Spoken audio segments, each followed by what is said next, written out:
Hello नमस्कार दोस्तों। आप सभी दोस्तों का आपके अपने YouTube चैनल कृषि किंग में मैं अजय कुमार हार्दिक स्वागत करता हूं। दोस्तों आज हम बात करने वाले हैं कि जो हम गमले के अंदर से पेड़ जो हमारे छोटे पादप है या हमने कुछ जो बीज बोए हैं और उनसे जो छोटे छोटे पादप होते हैं उनको हम जो ट्रे होती है ट्रे से हम किसी गमले के अंदर ट्रांसफर कर रहे हैं या गमले से पादप बड़ा होने की वजह से उसको मिट्टी के अंदर या बड़े गमले में ट्रांसफर कर रहे हैं, उसके बारे में हम बात करेंगे। तो उससे पहले दोस्तों एक छोटी सी रिक्वेस्ट है, अगर आप हमारे चैनल पे नए व्यूअर्स हैं, अगर आपने अभी तक हमारे चैनल को सब्सक्राइब नहीं किया है तो चैनल को सब्सक्राइब जरूर कर लें और साथ में जो घंटी का बटन है उस पर क्लिक करके ऑल नोटिफिकेशन को जरूर ऑन कर लें। तो दोस्तों आज हम बात करने वाले हैं, एक तो ये जो इस समय जो मौसम चल रहा है यानी कि मार्च महीने का जो फर्स्ट वीक होता है, इसमें मार्च महीने का जो फर्स्ट वीक होता है फरवरी के एंड के बाद में आप मार्च के एंड तक जो पौधों को ट्रांसलेट करते हैं एक जगह से दूसरी जगह, या फिर आपने जो बीज बोए हैं और वो अंकुरित होकर के लगभग 2 पत्तियों से 4 पत्तियों तक के हो चुके हैं, तो उनको हमें छोटी उससे जो हमारी ट्रे होती है उससे निकाल करके बड़े गमले के अंदर हमें प्रत्यारोपित करना होता है। तो सबसे पहले हमें जरूरी बात क्या ध्यान रखनी है कि जब हम उस ट्रे के अंदर किसी बीज को बोते हैं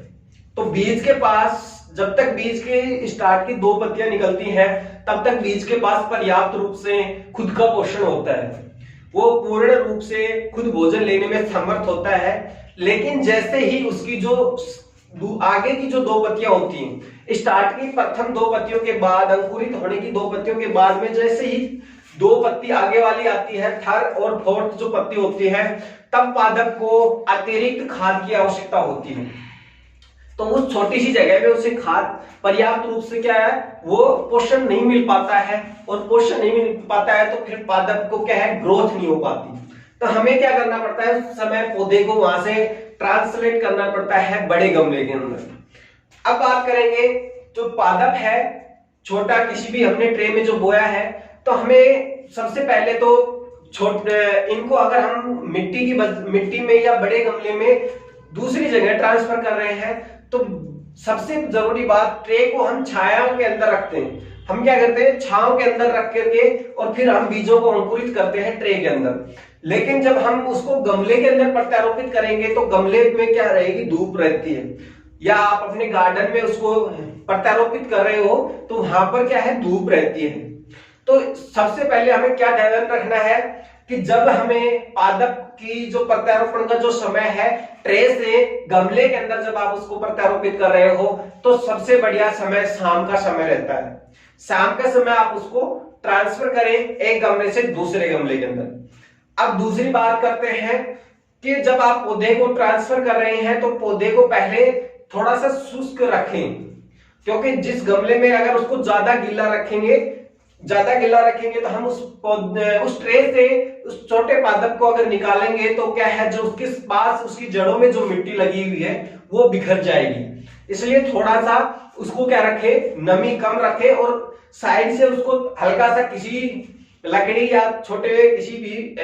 औजार या वस्तु की सहायता से थोड़ा सा उसको या हाथ से थोड़ी थप्पी दे करके चारों तरफ से उसको वो करेंगे तो जो साइड में जो ट्रे के मिट्टी जो लगी हुई होती है वो उससे छूट जाती है और हम उसको निकाल के आराम से और फिर दूसरे गमले में ट्रांसफर कर देते हैं। उसके बाद ध्यान देते हैं कि जब दूसरे गमले में हम ट्रांसफर करते हैं तो वहां उसको पर्याप्त मात्रा में पोषण की आवश्यकता होती है। पहला ये जब आप दूसरा काम क्या करना है, जब आप उसको दूसरे बड़े गमले के अंदर ट्रांसफर कर रहे हो पादप को, तो क्या करना है उस ट्रांसफर करने के बाद में उसको सीधा धूप में नहीं रखना है। पहले दिन आपको उसको 1 घंटा लगभग धूप में रखना है और फिर वापस उठा के छांव में रख देना है। दूसरे दिन फिर अगले दिन क्या करना है उसको 2 घंटे रखना है, फिर अगले दिन 4 घंटे रखना है, फिर अगले दिन 6 घंटे रखना है। क्योंकि वो जो हमने पादप तैयार किया है बीज से, हमने ट्रे के अंदर जो पादप उगाया है वो छाया के अंदर था और उसको एकदम से धूप के अंदर ज्यादा टेम्परेचर के अंदर रखेंगे तो क्या होगा वो पादप की जो मरने की जो संभावना है ज्यादा हो जाती है, उसकी जो संभावना है लगने की वो नगण्य हो जाती है, क्योंकि पादप का जो टेम्परेचर था पहले 15 डिग्री टेम्परेचर था और हम उसको गार्डन में प्रत्यारोपित करते हैं तो वो टेम्परेचर 30 डिग्री तक चला जाता है। तो ये बात सबसे ज्यादा जरूरी है, क्योंकि थोड़ा टेम्परेचर अगर आप फर्स्ट डे उसको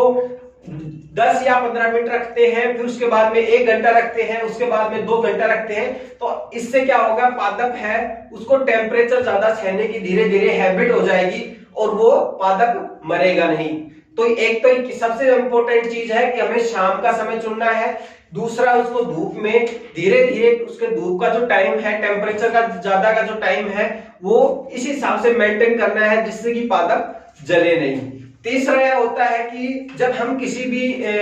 जो पादप होता है उसको उसकी कटाई छटाई करके, अगर बड़ा पादप है और गमले से आप उसको मिट्टी के अंदर ट्रांसफर कर रहे हैं तो जो पादप की कटाई छटाई जरूर कर लें, और फिर दूसरे मिट्टी के अंदर या आप ट्रांसफर कर रहे हैं तो मिट्टी के अंदर भी थोड़ा सा पोषण के लिए आप जो ऑर्गेनिक खाद है वो डाल दें, जिससे क्या होगा कि पादप की ग्रोथ है वो जल्दी होगी और लगने की जो संभावना है, उसके मरने की संभावना नगण्य हो जाएगी, लेकिन जो लगने की जो संभावना है वो 100% हो जाएगी। तो दोस्तों, आज का ये वीडियो पसंद आया तो वीडियो को जरूर लाइक कीजिए, और चैनल को अगर आपने अभी तक सब्सक्राइब नहीं किया तो चैनल को सब्सक्राइब जरूर कर लें, और साथ में जो घंटे का बटन है उसे दबाना ना भूलें।